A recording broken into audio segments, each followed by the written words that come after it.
Hey guys, Max here, and this is your market update for yesterday, the 24th of May, as is usual. Of course, it wasn't actually a great day for the markets. It was red for the most part. The rally that we saw the day before, that day of green, it left us and we saw markets fall as a whole.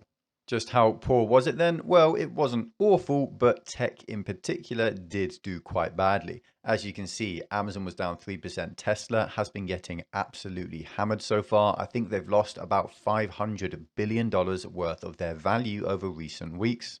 Google's down 5% as well. Facebook deep in the red. Apple down 2%. Big tech really didn't perform too well. And so, of course, you'll expect the NASDAQ to have done a little bit poorer than the S&P. And that's exactly what happened.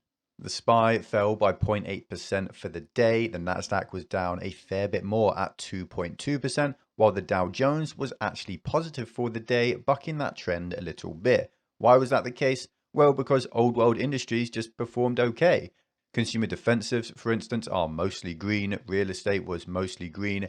Healthcare as well was mostly green. So there was some silver lining on that dark cloud. Across the rest of the world then, what did we see? Well, again, it was mostly a mixed bag. The FTSE 100 in the UK fell just marginally by 0.2% by the end of the day, although it was a little bit volatile and there were some green moments. It was the same sort of story in Europe, although they finished a fair bit worse, with the Stoxx 600 falling by 1.1%. Asia really didn't have a good time at all, and so by the end of it, the MSCI World Index fell by 0.9% for the day. The dollar spot index fell very slightly by 0.2%, with the euro actually rising a little bit for once, staying around that $1.07 mark, and the pound staying around that $1.25 mark. Again, the dollar is still really strong. It just might be losing that strengthening process, no longer strengthening any further. I think it's quite unlikely we're actually going to see euro or pound parity anytime soon. Now, as that happened, there was actually a really volatile time in the bond market, and not just in the US. Of course, more recently, US Treasury yields have actually been falling slightly, bucking the trend that we've seen over the last 3 or 4 months. The US 10-year Treasury yield fell by 9 basis points yesterday alone, the 10-year, sorry, and that's now sitting at 2.76%. And the US 2-year Treasury yield, well, it fell by a massive 16 basis points and now sits at just above 2.4%.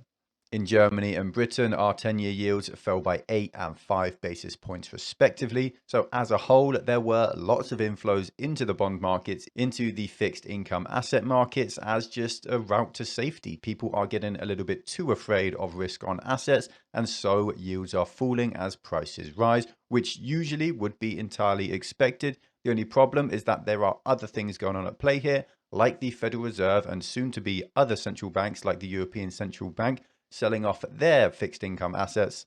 Now, energy stocks maintained quite a strong performance yesterday. They've been doing really well this year so far, as oil prices are staying high. WTI crude oil stayed pretty much exactly where it was over the day and still sits at $110 a barrel, with Brent crude oil sitting just a tad higher at $112.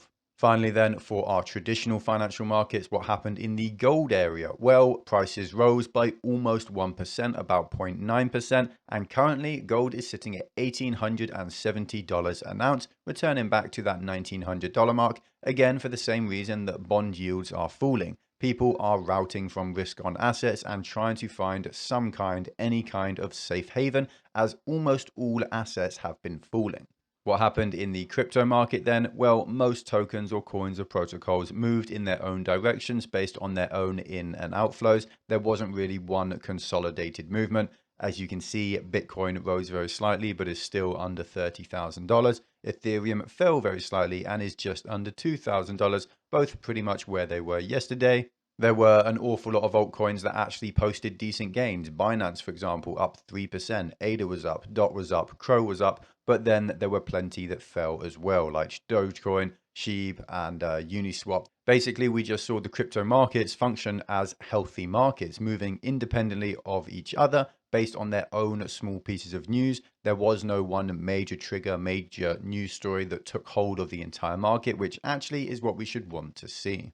Now, one of the big stories that affected traditional financial markets, and one of the reasons there's an awful lot of fear, even more so than usual recently, is we got more data surrounding the US housing market, and in short, it doesn't look very good. The very big news, the headline figure, was that the 9-month supply of unsold new housing inventories in April has nearly doubled over the last year.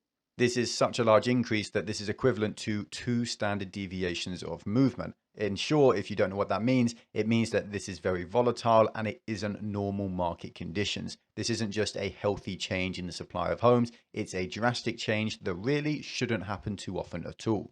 In the past, when we see housing inventory change by this much, it's consistent with a recession followed by a large home price correction. And of course, with this being the housing market, with this only being 14, 15 years away from the huge Great Recession, the financial crisis, which was triggered by a housing market crash, people are a little bit on edge.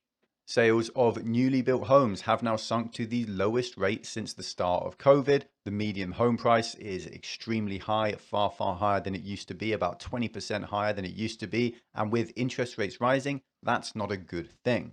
One of the big problems here is that analysts are maintaining this hyper bullish stance on the housing market with really no basis whatsoever. Average analyst predictions for the US housing market over the next year range from 10 to 12% of growth. That is a ridiculous figure that would be very hard to see under any normal conditions, good conditions, but when conditions are bad, when people are running out of money because of inflation, not making more, well, it's just entirely unfeasible. It's also worth noting that mortgage interest rates are rising really high as well. Go back a year or so and it wasn't unheard of for people to get mortgage rates of about 2%, whereas right now they're sitting at about 5%. That basically means that the average mortgage payment made by new homebuyers has doubled over the course of a year. Now, if people aren't earning that much more money, then they can't support that kind of supply, that kind of demand for homes, and so housing prices will fall as there will simply be less buyers. On top of that, we have more evidence that the economy actually isn't doing so brilliantly, despite what most pundits on TV, people like Jim Cramer, are telling you these days. The S&P Global Composite Gauge, which is used to measure business activity and sentiment and things like that, well, it's fallen to a 4-month low. It's been decreasing, not increasing. Basically, the economy isn't actually improving. Now, this is really all down to inflation eating away at people's disposable income. When food prices rise and rent prices rise and your energy bill rises and your gas bill for your car rises and maybe your mortgage rate increases or your loan on your car or your credit card bill increases, you have less money in your pocket at the end of the month to spend on discretionary items which actually fund the economy. This is the reason why inflation is actually terrifying and why I was screaming at the Federal Reserve for months on end to actually do something to tame it, because in the end, inflation running out of control is bad for the economy and it will cause a crash in and of itself. The funny thing about all this is that right now, actually, fears are moving away from inflation being the cause of all these problems, and they're moving towards just economic growth being stagnant, and that's the main fear on investors' minds right now, despite the fact that this stagnating growth is 100% caused by these ridiculous levels of inflation.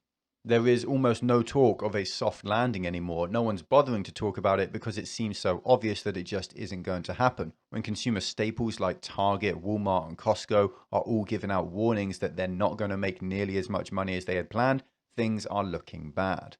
Now, despite that absolutely being the case, the monetary environment is really poor right now and it is deteriorating pretty much by the day. Not everything has really caught up to that, and venture capital in Silicon Valley in particular is fighting to maintain its ridiculous level of bullishness that it's maintained over recent years. The best example of this is, of course, WeWork's Adam Neumann coming back up out of nowhere, returning to the limelight with a crypto carbon credit startup, which is utterly ludicrous.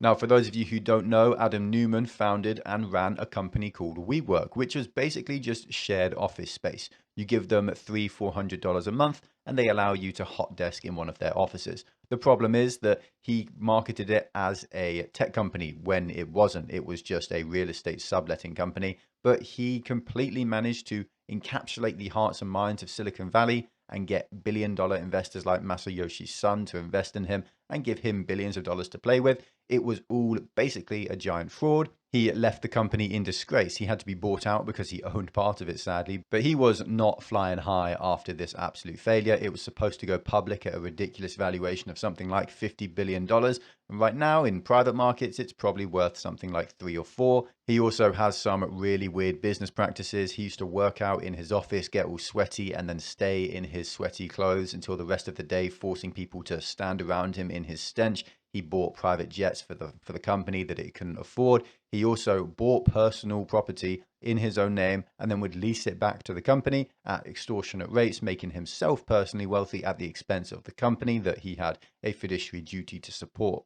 In short, he's a fraudster. He hasn't been convicted, but frankly, that's ridiculous. He is the worst person to get into bed with. If anyone does business with them, they are mad. But somehow he's just managed to raise $70 million from actually really big names. Andreessen Horowitz there that you see on that article, he's a huge crypto investor, one of the biggest guys and most respected guys in the space. And somehow he's managed to entice them in. Now, why are we actually talking about this other than just having a go and having a bit of a laugh at a man who's a fraud and is managing to still make money out of his awful name? Well, because it represents the idea that actually the bubble isn't popped yet. It's still deflating and there's a long way to go. This kind of company should not be able to raise money. A man with that name and that history and that record should not be able to raise money. And until he isn't able to raise money, until he walks into every single venture capital firm in Silicon Valley and is laughed out of the room, markets are going to keep falling, stocks are going to keep dropping, tech companies in particular are going to keep falling by another 50 or so percent. The actual business itself that he's fundraising for isn't a ridiculous idea. Carbon credits are very legitimate and it is a huge market. Adding crypto into that sphere isn't exactly going to be particularly efficient, but it is going to entice investors. If you enjoyed this video, then make sure to like, comment, and subscribe to bless the YouTube algorithm. It really does help. If you want to join our exclusive community, then check out our Patreon. You get access to our Discord server and extra content like access to my portfolio and buy and sell alerts for all my own investments. Also, make sure to check out the link in the description to Masterworks. They can help you protect your portfolio against market turmoil through fractional shares of art from world famous artists. Art has historically proven to be uncorrelated to the markets, so it's a really valuable resource with the markets falling every week. There's also a link in the description to iTrust Capital, a site that allows you to invest in crypto through your tax-advantaged IRA, which could literally save you thousands. If you think that crypto going down is a buy-in opportunity, then now is the perfect time to join iTrust Capital. Thank you all for watching. Stay stoic. Until next time.